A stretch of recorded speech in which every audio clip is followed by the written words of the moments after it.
Ila tokkoffaa umurii kee kennitee, humna kee kennitee, bifa qabdu kennitee, kan hundumaa keessaa garuu inni ati argattu xiqqaadha. Kan hundumaa keessaa garuu namoonni immoo shamara biyya Arabaa ishee sammuu hin qabne siin jedhu. Kayyoo kee hin dagatiin tokkoffaan. Waan guddaa kennitee waan xiqqaa fudhachaa akka jirtu gonkumaa hin dagatiin. Isheen ati ja'atti birrii kuma soddomii wayii argattu kana iddoo guddaatti hin godhin. Umurii kee kana caalaa kennaa jirta waan ta'eef, humna kee kana caalaa fixaa jirta waan ta'eef, kana keessaa immoo namni shamara biyya Arabaa ishee maraatu siin jechaa jira waan ta'eef, isa kana hin dagatiin. Lammaffaa maatii kee yeroo gargaartu beeki. Yeroo hundumaa garraamiin ta'in maatii makee warruma si dhalchan, warruma si dhalan, obbolootuma kee yeroo gargaartu beeki. Akka si galateeffatanii yoo barbaadde. Tokkoffaa yeroo isaan maatii kee yeroo isaan sanyii facaafatan. Ashamaa hordoftoota koo nagaa lafa jirtanitti isiniif haa ta'u akkam jirtu nagaa keessanii an nagaadha isiniin jedha isinis nagaa taasiniin jechaati.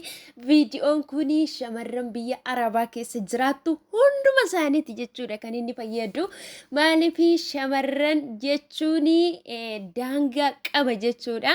Kanaaf iyyuu viidiyoo kana hamma dhumaatti yoo dhaggeeffatte ofii keellee keessatti of barbaaddee eessa akka jirtu maal gochaa akka jirtu sirritti hubbarta jechuudha. Kanaaf iyyuu gurra kee baniitoo viidiyoo kana hamma dhumaatti dhaggeeffadhu isiniin jedha. Akkasuma immoo haaraa kan dhuftanii Nooraa baga nagaa dhuftanii hana dhufu isiniin jedheetiin jira.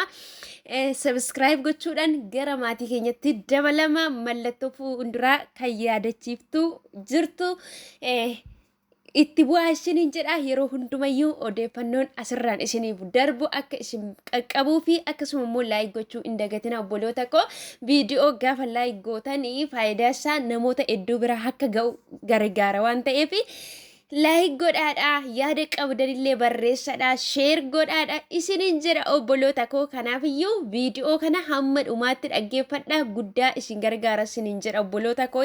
Namoonni hedduun gorsa asirraan darbu baay'een keessan jechuudha kan keessan fudhattanii keessan na dubbistanii hedduu keessanitu jira jechuudha. Kanaaf ammallee isin gargaara jedhee gorsa obboleettii tokko isiniif deebi'ee jira waan ta'eef itti fayyadamaa isiniin jedha. Yookaan gootota qabsoo gurguddaa qabsaa jiran yoon jedhillee kun iyyuu sin madaalu ol si kaasuun miti. Akka gatii keetti xiqqaadha jechuu barbaadetan walumaa galatti. Waan ati gochuu hin qabne qabxii sadan tokko ati jireenya biyya ormaa kana keessatti gatii guddaa kaffaltee waan ati bu'aa xiqqaarraa argattu keessaa tokko yoo jiraate jireenya biyya Arabaati. Ila tokkoffaa umurii kee kennitee, humna kee kennitee, bifa qabdu kennitee, kan hundumaa keessaa garuu inni ati argattu xiqqaadha. Kan hundumaa keessaa garuu namoonni immoo shamara biyya Arabaa ishee sammuu hin qabne siin jedhu. Kayyoo kee hin dagatiin tokkoffaan. Waan guddaa kennitee waan xiqqaa fudhachaa akka jirtu gonkumaa hin dagatiin. Isheen ati ja'atti birrii kuma soddomii wayii argattu kana iddoo guddaatti hin godhin. Umurii kee kana caalaa kennaa jirta waan ta'eef, humna kee kana caalaa fixaa jirta waan ta'eef, kana keessaa immoo namni shamara biyya Arabaa ishee maraatu siin jechaa jira waan ta'eef, isa kana hin dagatiin. Lammaffaa maatii kee yeroo gargaartu beeki. Yeroo hundumaa garraamiin ta'in maatii makee warruma si dhalchan, warruma si dhalan, obbolootuma kee yeroo gargaartu beeki. Akka si galateeffatanii yoo barbaadde. Tokkoffaa yeroo isaan maatii kee yeroo isaan sanyii facaafatan, yeroo madaabaraa bitamu yeroo sana gargaara. Lammaffaa ayyaana waggaatti isaan gargaara. Sadaffaa yeroo isaan dhukkubsatan isaaniif qaqqabi. Arfaffaa yeroo birraa namoonni harka qalleessa, yeroo namoonni sooressi yoo harka qalleessa ta'anii maallaqa harkaa dhaban gargaara. Yeroo kana si galateeffatu. Ati yeroo hundumaa ji'a maallaqa ergitaa fi taanaan isaanii maaltu dhibereeffataa jiru maallaqni rakkasatti fakkaata. Ati garuu humna keetti kennitee, umurii keetti kennitee, bifa keetti kennitee, sanarraayyuu otoo arrabsamtu, sanarraayyuu immoo otoo biyya Arabaa keessatti aramni tuffattuu isa fidde kana gatii kee xiqqeessin, gatiin kee guddaadha waan ta'eedhaaf. Inni dhumaa firoottan baay'ee qabda biyya Arabaa keessatti. Sadaffaan firoottan baay'ee qabda. Namoota siin daawwallee hin beeknetti sii daawwala. Isaan kanaaf iddoon kenni. Dhugumaan sitti himu. Ilaamee sii daawwalanii akka ati isaan gargaartuudhaaf rakkoo yeroo hundumaa sitti taasa'u. Ati immoo garraamiin koo rakkoo biyya ormaa keessa waan argituudhaaf hiyyee dhuguma rakkatan jettee gargaarta. Of qusadhu. Akkuma kanaallee obboloota wajjin dhalatteetti gufuu hin ta'in. Kana jechuun koo yeroo hojjechuu qabanitti hojjetan waan gargaaruu qabdutti gargaari malee waan hundumaa anatu isinii bitaa, anatu isinii godha, anatu isinii jira jettee gaafa kunuunsitu obboloonni kee akka isaan hojii malee afan gochaa jirta. Booda gufuutti ta'aa jirta. Akkuma itti dadhabaa jirtu isaanis waan ta'e itti dadhaban. Hamma dandeesse immoo gargaarta. Kanaafuu of hin dagatiin namni maraatuu siin jechaa jira. Shamara biyya Arabaa siin jechaa jira. Maqaa sitti moggaasaa jira. Baay'een keessan kan gaa'elli keessanitti diigame jira. Tomaatii keessanii gargaartanii maaliif maatii kee gargaarta siin jedhee namoonni baay'een jirtu. Maaf dagatta isa kanaati. Maaf dagatta keessumaayyuu isa namoonni shamarran biyya Arabaa sammuu qabdu isa siin jedhu kan. Ati garuu goota. Maatii kee rakkina keessaa baasteetta. Ofii kee gargaaramaa jirta. Haa ta'uyyuu malee dhumarratti dhaamsa siif qabu. Waan mana baateef hin dagatin. Waan namoonni si hamataniif gurra keetti hin argisiin. Waan namoonni maqaa hin qabne sirra kaa'aniif yaada keetti hin hidhin. Sababni isaayyuu qubni osoo hin citiin hin dhiigu waan ta'eef. Waan keessa jirtu situ beeka waan ta'eef waan namoonni siin jedhan hundumaatti sammuu kee yookiin yaada kee hin qabsiisin yookiin biizii of hin godhin. Fataa jedhi bakka yeroo ofiif kenni. Yeroo hojii hin qabnetti yeroo hojii kee xumurte amma silkii keetti fiigduu yeroo xiqqoo ofiif kenni. Fataa jedhi. Ati ofiif hin taatu taanaan namni siif ta'u hin jiru. Namni maqaa sitti moggaasa. Firri kee, obboloonni kee, maatiin kee harkaan qabdu taanaan harka duwwaa galte taanaan nu gargaartee fixxe siin hin jedhan.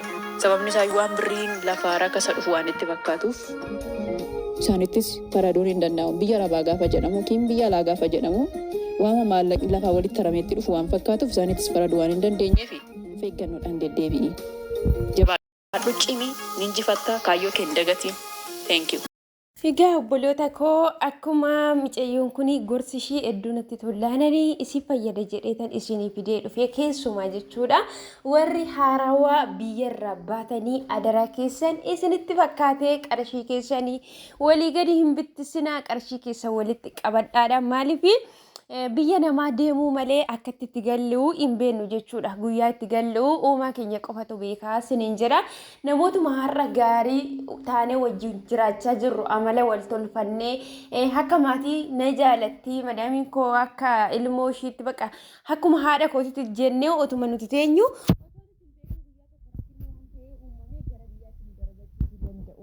Gaafa sana jechuudha maatii keenya Tonni keenya isaa ta'u obboloonni keenya isaa ta'u tokkicha jechuudha maatii keenya irra baanee deemnee irra jennaanii eenyuyyuu jechuudha akka halaalatti haatumti keenya ishiin nu deesse suniyyuu dhugaa sanitti hima akka har'a halaalatti jechuudha waan baay'ee nuuf taate waan baay'ee nuun jettu sana miti jechuudha gaafa dhannee tooyi irra geenye maatii biratti biyyatti deebinee hojii malee gaafa teenyu jechuudha nutillee yaanni keenyallee sammuu keenyallee akka kaleessaa sana miti jechuudha asitti hojii barreera waan barbaade yoo ta'e gola namaa ta'e boqonnaa iyyuu hin qabnu yoo ta'e bakka hojii malee taa'uutii hin dandeenyu jechuudha. Kanaaf iyyuu maatii wajjin illee wal ta'uu hin dandeenyu maatiin illee akka kaleessaa sanatti miti jechuudha. Kaleessaa yoo barannellee maatii biraa yoo ba'uudha baanne iyyuu borutti bakka baradheen bakka namaa ga'a yookiin immoo borutti waan akkasii bakka jennee karoora hedduu qabaachuu dandeenya jechuudha. Garuu maatirraa tokkicha baanee maatitti deebinee jechuun